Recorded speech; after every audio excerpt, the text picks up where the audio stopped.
नमस्कार भक्तगण हो. काल जन्माष्टमी साजरी करण्यात आली. आज दहीहंडी आहे. या सोहळ्याच्या आपणास हार्दिक शुभेच्छा देतो.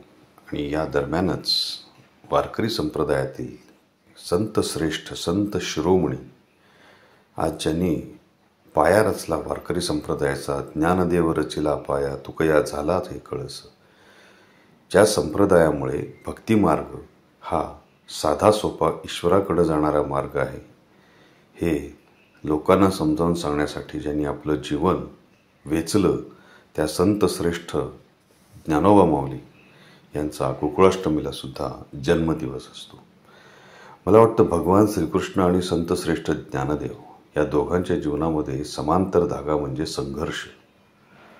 तो अनेक प्रवृत्तींविरुद्ध असेल, अनेक माणसांविरुद्ध असेल, पण हा संघर्ष आपल्या विनयतेने आणि ज्ञानानं आणि कुशलतेनं ह्या दोघांनीही अतिशय सुंदर हाताळला आणि लोकांमध्ये एक धर्माबद्दल जागृती ठेवली. तर अशा या संत श्रेष्ठ ज्ञानेश्वर महाराज म्हणजेच भगवान श्रीकृष्णाचं अवतारच म्हटलं पाहिजे, कारण भगवान श्रीकृष्णांनी गीता सांगितली आणि काही कालानंतर ज्ञानदेवांच्या रूपानं या भूमीवर अवतरले आणि त्यांनी भावार्थ दीपिकासारखा ग्रंथ लिहिला, जो गीतेवरचा एक टीकात्मक ग्रंथ होय. या संत श्रेष्ठ ज्ञानेश्वरांच्या जन्मदिनाच्या अनुषंगानं माझे मित्र संतोष भोसेकर यांनी त्यांच्यावरची लिहिलेली एक सुंदर भावांजली आहे, सुमनांजली आहे, ती मी माझ्या स्वरामध्ये वाचन करतो. कैवल्य सम्राट शालिवाहन शके 1197 युनाम संवत्सर श्रावण वद्य अष्टमी. संत सम्राट श्री ज्ञानेश्वर माऊलींची 750वी जयंती. सप्तशतकोत्तर अमृत महोत्सव दिन. सोनियाचा दिवस आजे अमृते पाहिला, नाम आठविता रूपी प्रकटपै झाला. अत्यंत पवित्र व सदाचरण संपन्न घराण्यात शुद्ध बीजाचे पोटी निवृत्तनाथादी रसाळ व गोमटी मुले जन्माला आली. हे विश्वाची माझे घर असे सांगून ज्यांनी सर्व विश्वात आनंदाचा सुकाळ निर्माण केला. विश्व सधर्म सूर्य पाहो, जो जे वांछील तो ते लाहो, अशी लोकांच्या कल्याणाची दृष्टी त्यांनी प्रकट केली आणि भागवत धर्माचा पाया घातला. असे संत श्रेष्ठ ज्ञानेश्वर महाराज या पवित्र कुलात 750 वर्षापूर्वी आजच्या दिवशी जन्माला आले. त्यांच्या स्मृतींचा दिव्य सुगंध आज शतकानुशतके दरवळत आहे. अनेक वर्षांचा काळ लोटला, ज्ञानेश्वरांचं आणि ज्ञानेश्वरीचं महात्म्य यत किंचितही कमी झालं नाही. याउलट सागराच्या भरतीप्रमाणे ते वाढतंय. आपल्या माऊलीला दरवर्षी पायी भेटायला जाणारी लक्षावधी लोक आहेत. अध्यात्मविद्येचे दाविलेसे रूप, चैतन्याचा दीप उजळला. संत श्रेष्ठ ज्ञानेश्वर माऊलींचे अभंग म्हणजे वाङ्मयाच्या बागेतली फुललेली प्रतिभेची फुलंच. त्यांचा दिव्य सुगंध काही आगळाच, त्यांचं सौंदर्य काही वेगळंच. आज कित्येक तपानंतरही तो सुगंध, ते सौंदर्य अजूनही टवटवीत आहे. भक्तिभावनेनं ओथंबलेले ते मधुर शब्द आजही लोकांच्या मुखातून बरसत आहेत. मराठी भाषेचा मोगरा फुलला, तो आजही ताजा टवटवीत आहे. ज्ञानदेवांनी अमृतासारखा गोड आणि जीवाला अमृत करणारा अमृतानुभव हा ग्रंथ लिहिला. अमृतानुभव हे ज्ञानेश्वरीचं सार, अनुभवांचं मंथन करून तयार केलेले नवनीत. चांगदेव 65 या 65 ओव्यांच्या ग्रंथात अद्वैताचं तत्वचिंतन केलं. एक एक ओवी म्हणजे बहुमूल्य रत्न आहेत. चांगदेवांसारख्या योगी पुरुषाला तो उपदेश असल्यामुळं उत्कृष्टातील उत्कृष्ट तत्वज्ञान त्यात कोंदून भरलंय. अज्ञानाचं आवरण हे संतश्रेष्ठ ज्ञानदेवांनी या उपदेशाद्वारे दूर केलं. ज्ञानेश्वरी हा शांत रसाचा परिपोषक करुण रसाला शांत रसात बुडवलं. ज्ञानदेव दुःखातून ब्रह्मानंदाकडे गेले. संस्कृत गीतेच्या सुंदर अंगावर ज्ञानदेवांनी देशी भाषेतील सुंदर शब्दालंकार, अर्थालंकार चढवले. जैसे अंगाचीने सुंदरपण लेणी असे अंगची होय लेणे, अलंकारिले कवण कवणे हे निर्वेचना.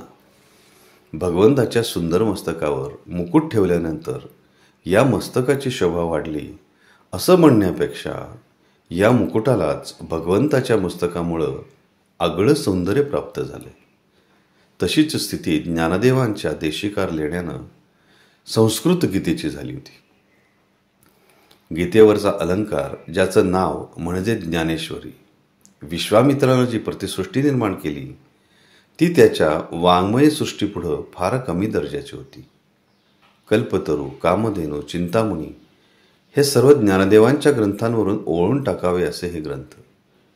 माऊलींनी अवघ्या मराठी सारस्वताला ज्ञानेश्वरीच्या रूपानं कधीही न संपणारा अमृतकुंभ दिला. आजही 750 वर्षानंतरही मराठी माणूस तो सात्विक अनुभव अनुभवत आहे. ज्ञानदेवांभोवती ईश्वरनिष्ठांची मांदियाळी जमा झाली आणि भक्तीच्या पेठा फुलवल्या. अलौकिक योग सामर्थ्यांनी लोकांचे डोळे दिपवले. वयाच्या अवघ्या 21व्या वर्षी तारुण्याच्या सुप्रभाती संजीवन समाधी घेणारे ज्ञानदेव विश्वाची माऊली झाले. ज्ञान आणि भक्तीचं मिलन म्हणजेच माऊली. 750 वर्षापूर्वी ज्ञानदेवांनी भक्ती ज्ञान यांचा जो वर्षाव महाराष्ट्र भूमंडळावर केला त्याची ओल अजूनही कायम आहे. जीवन खऱ्या अर्थानं सुखी होण्यास ज्या दैवी संपत्तीची आवश्यकता आहे त्या दैवी संपत्तीचे संस्कार त्यांच्या ग्रंथांनी प्रतिवर्षीच्या पालखी यात्रेने जनमानसावर केले आहेत. हे त्यांचे अगणित उपकार आहेत. काय द्यावे त्यांचे भावे उतरावी, ठेविता हा पायी जीव थोडा. महाकैवल्य सम्राट संत ज्ञानेश्वरांना लिहिताना संत महंतांनी देखील हात टेकले. ज्याचं कौतुक परवाणीनेही करू शकत नाही ते वैखरीने कैसे सांगावे. जेथे शब्द अपुरे पडतात तेथे आपल्या उसन्या शब्दांचा आरास कसा टिकेल. माझी ही भावसुमनांजली त्यांच्या सुकोमल चरणयुगावर अर्पण करतो आणि या संत श्रेष्ठास शिरसाष्टांग दंडवत.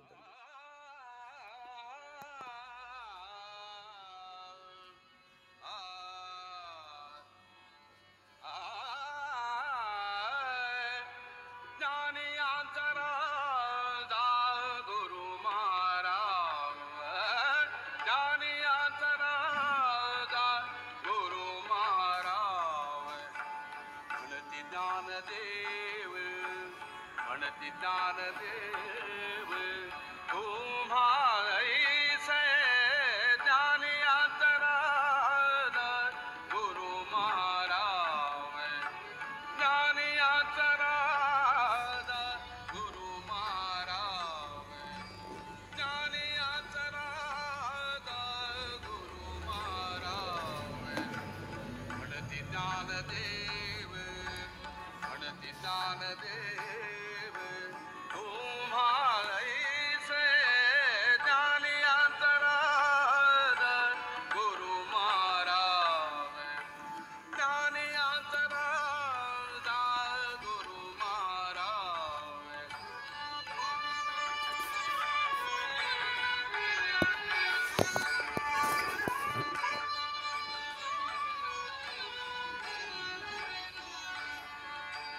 मज पामरासी काय थोरपण, मज पामरासी काय थोरपण, मज पामरासी काय थोरपण. पायीची वहाण, पायीची वहाण, पायीची वहाण, पायी बरी ज्ञानियांतराद गुरु महाराव. ज्ञानियांतराद गुरु महाराव. ज्ञानियांतराद गुरु महाराव. म्हणती ज्ञानदेव, म्हणती ज्ञानदेव तुम्हाईसे ज्ञानियांतराद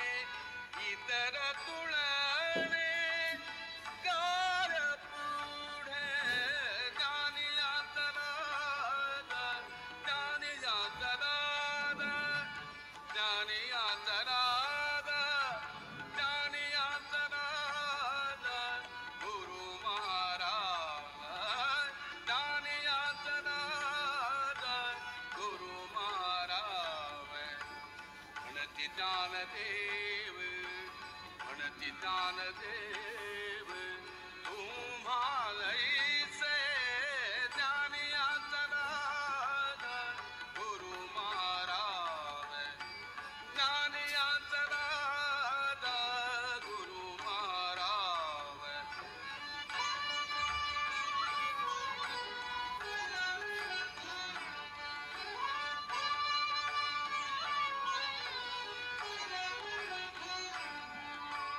तुका म्हणे नेणे तुका म्हणे नेणे युक्तीची खाली तुका म्हणे नेणे तुका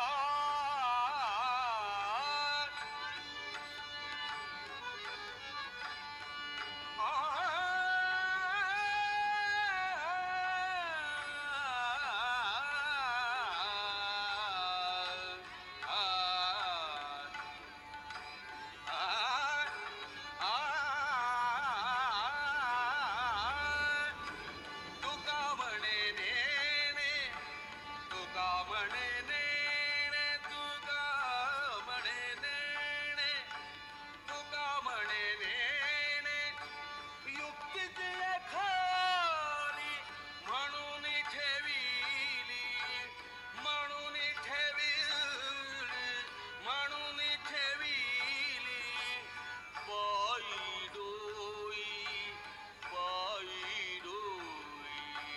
म्हणून ठेविली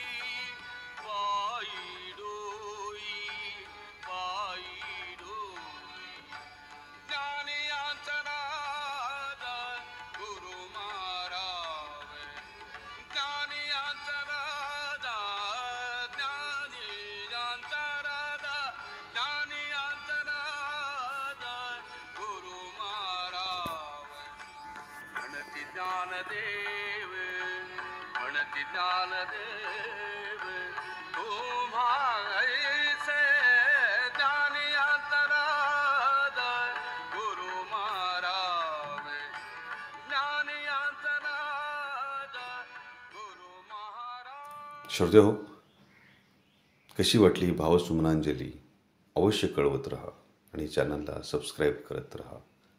धन्यवाद.